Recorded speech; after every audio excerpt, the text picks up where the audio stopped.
All right, everyone. Dev call April 11th already. Nice spring day here.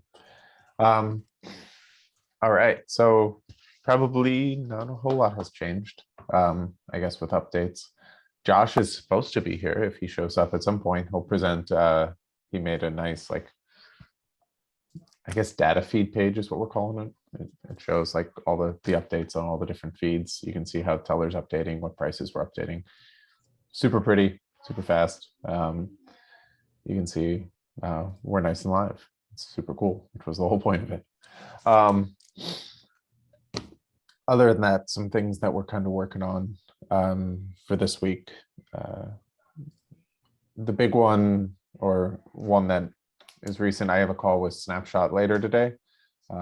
Quentin did a Snapshot Oracle, so basically we can bring vote results on chain. They think the product's super cool and they want to figure out how they can help promote it for users, which is be a nice little partnership that we can have.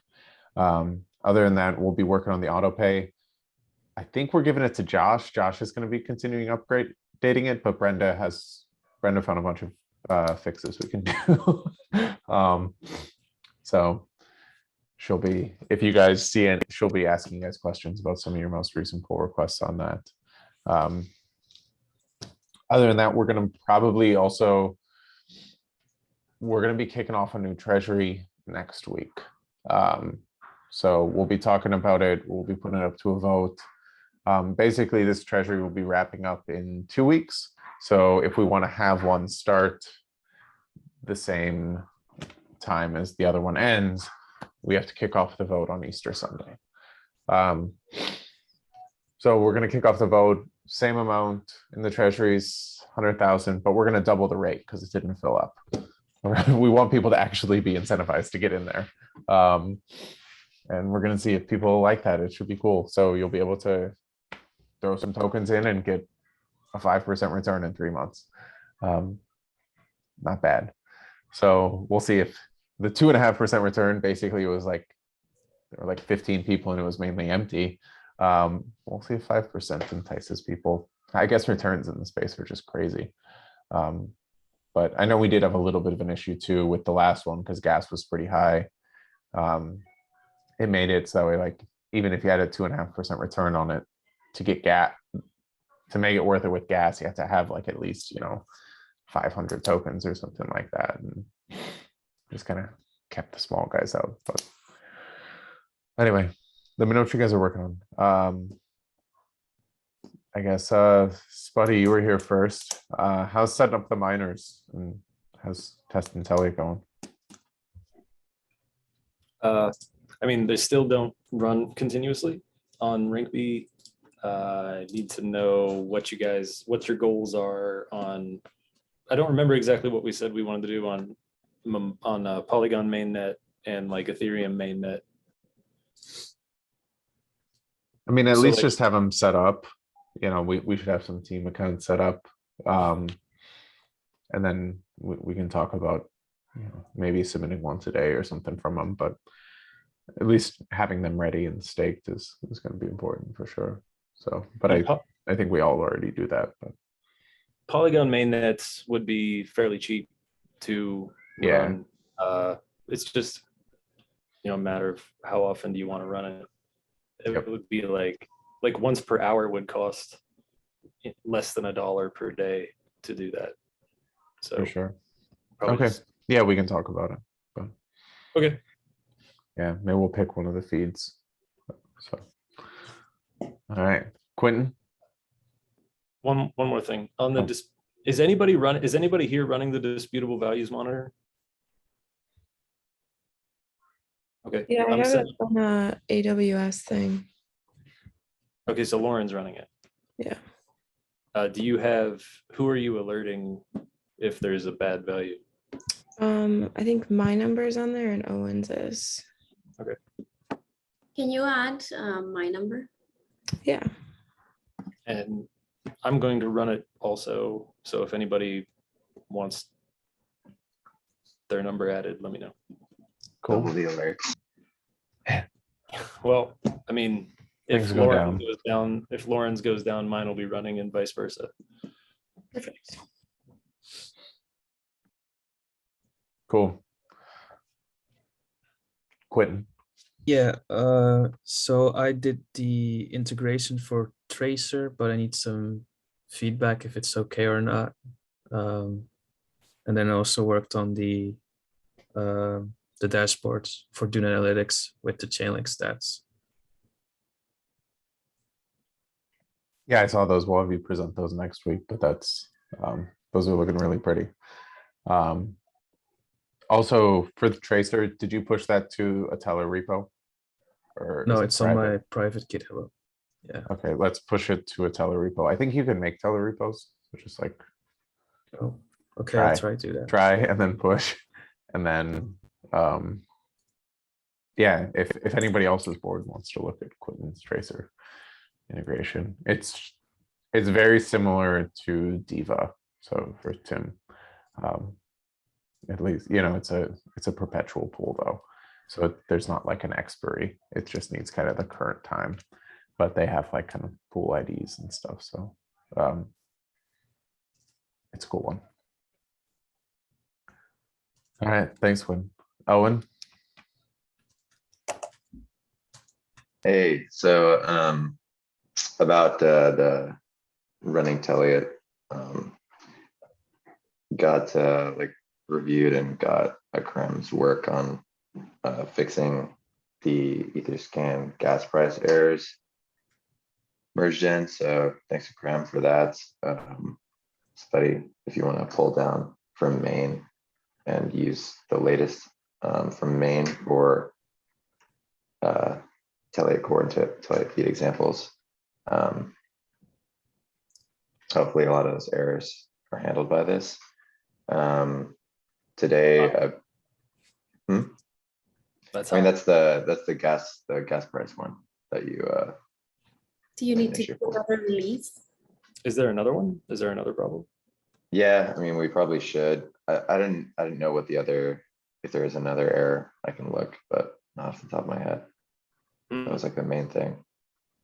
But yeah, anyway, so we can do another release. We should just probably wait like a week or two to like get some more changes in there and whatnot. The other problem I was Um, having was just a minor thing where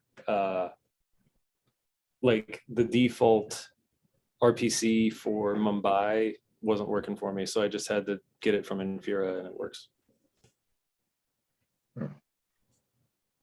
Yeah, that's what I have. That's what I use as mine for mine as well. No biggie. Yeah, we can change the default, but I don't know if we want to have like the defaults be like all zero, but It's all right. yeah, so for me, like the main thing that I want to do today is just handle, because I chatted with Lauren end of last week about using Ganache instead of like the network requests for all of like PyTelliot stuff. She was running into some issues with like setting up the local config, so I just kind of want to just head down, get that handled today and pass it back, so it's a bit easier to work with for her. Oh yeah, and then got back to Morphware. They're doing a similar thing, like we have a similar setup to Diva where like we have like a query like in our data specs where there's like query versions, and then they're going to have like more specifics on their end. And so he sent me what he's working on, and I gave him a bunch of feedback on that. So yeah, and that's if you guys want to check out, that's like in there. I can link it in our dev channel. But yeah, that's it for me. Nice. Thanks, Owen. Tim?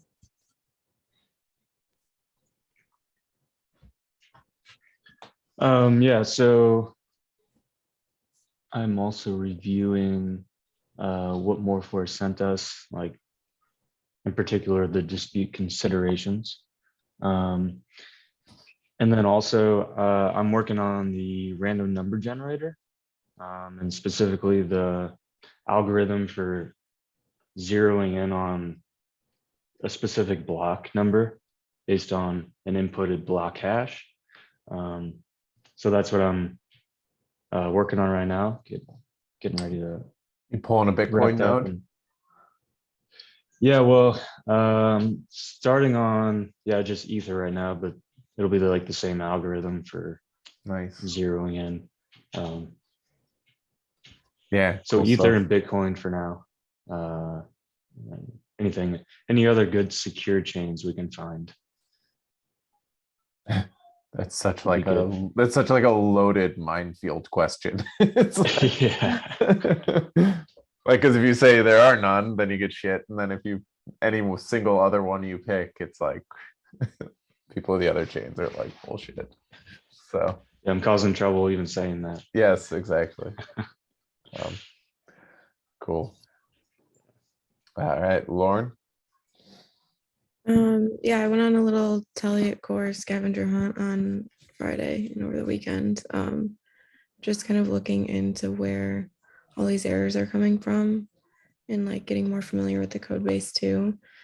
And there's just some interesting errors with a lot of the endpoint things are raising that don't match up with the ones written, which makes me think it's coming from the other end. So Owen, I can send you like a full kind of description of all the stuff I was looking through. I like took notes on all of it, so we can get that figured out. And then I want to start learning about the new query type that you guys were talking about, just so that I'm not like doing one thing all day, I guess. The API one. Yeah. So maybe like today or tomorrow we can figure Yeah, out. let us know and whenever talk you're about it. free. So, I mean, you want to schedule that today? We can do like 2:30 this afternoon. I think tomorrow actually might work better. I'll message you. Okay, cool. All right. Okay. Mostly working on, I'm focusing this week on the Telliot, the tip listener, to integrate that with Telliot, specifically the one-time tip. I've been working, trying to see how to parse through the response and things like that. I might have a few things I might add to the issues, but I want to make sure if it's, I want to see if it's possible first before I add them in. That's my main focus. And then I might here and there do add more end-to-end tests to the algorithm. I mean, those are pretty wrapped up, right? Pretty much, yeah. But I'm waiting for Tally. I want Tally to look at it because I made some changes to the contract and things. Cool. Yeah, let me know if you want. I don't know when he'll be back, but he has COVID, so let me know whenever you want to. If you want to go over it at some point, happy to look it over. Okay, I'll send you a message. All right, guys. Brenda, anything?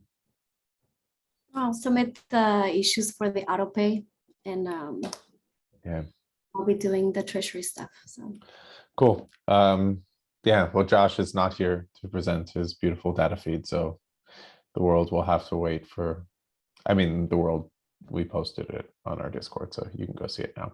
But when we do it in a video, you'll have to wait till next week. Yeah, other than that, should be a nice slow week.